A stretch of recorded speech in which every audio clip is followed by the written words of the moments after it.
babes, as many of you know, I'm based in Orlando, and the horrific shooting at Pulse nightclub has greatly affected me, my family, my friends, and my community. You know all the details of that Sunday morning, that it was a hate crime and an act of terror, regardless of whether or not it was officially affiliated with the usual suspects. But most importantly, you know that this tragedy was the fault of one man's hatred and violence. I grew up here, and I have been a performer in the LGBTQ community in Orlando for 10 years. So this doesn't hit close to home.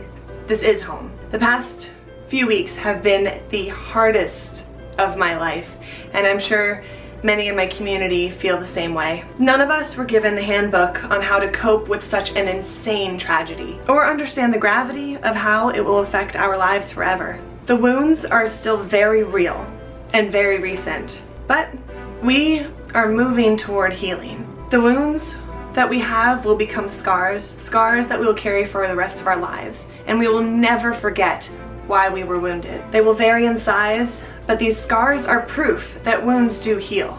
And I want to share my hopes for my community as we together move forward toward that healing. Often when there's a tragedy, a community will come together to grieve, to mourn, to feel, and to heal. But the way Orlando has come together has been beyond words beautiful. My city has shown her true colors, and they are as vibrant as that rainbow that appeared over the vigil at Lake Eola.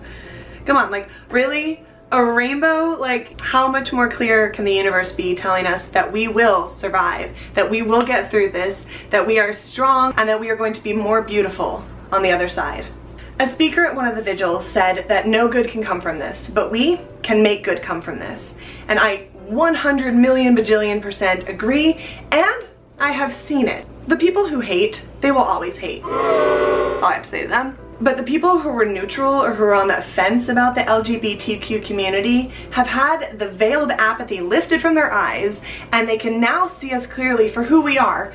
Beautiful, wonderful humans, just like them. The amount of support and love that has poured out to us from across the world has been absolutely incredible. This tragedy has united us in ways that none of us could have ever dreamed.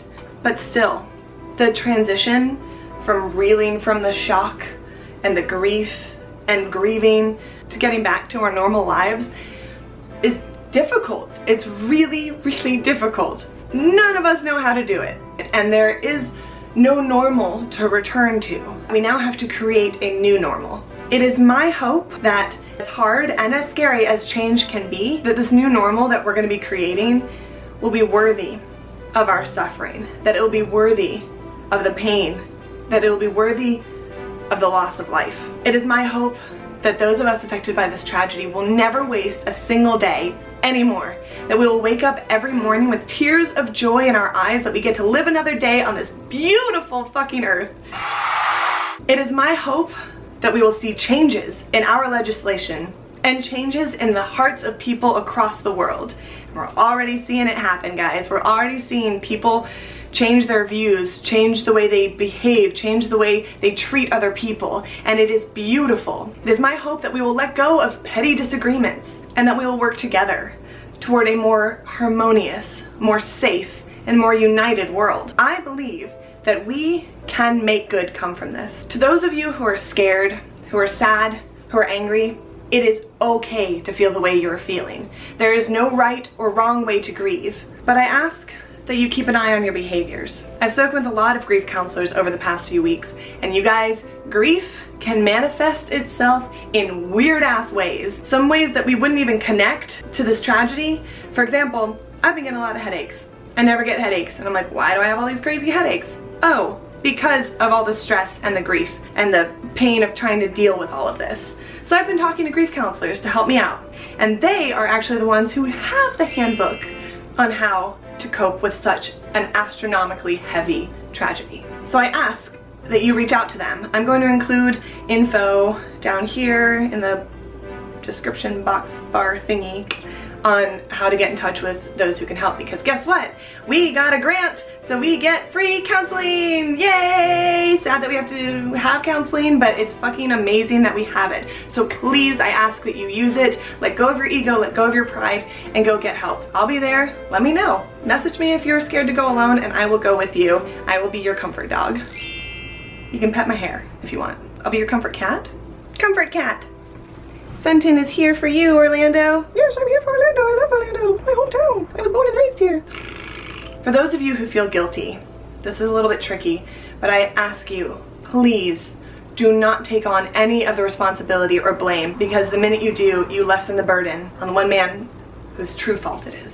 Okay? I love you. Don't feel guilty. Over the next few weeks, months, and even years, we will be affected by this. We will be angry, we will be sad, and our hearts will hurt. But it is my hope that all of this will inspire us to be stronger, to live out loud, to be joyful and loving and compassionate, and to be like glitter, sparkly, shiny, and resilient. Because y'all know, nobody can get rid of glitter.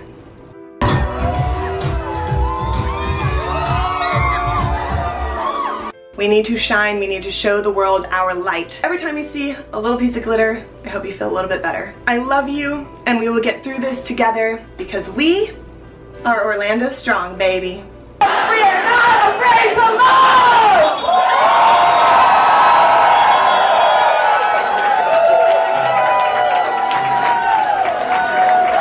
We love you, Orlando, so much! I love you so much. Also, please check back soon, because I'm going to be going back to my regularly scheduled programming of go-go dancing, lesbian, burlesque, princess adventures. Till then, be well, love hard, and keep dancing, Orlando!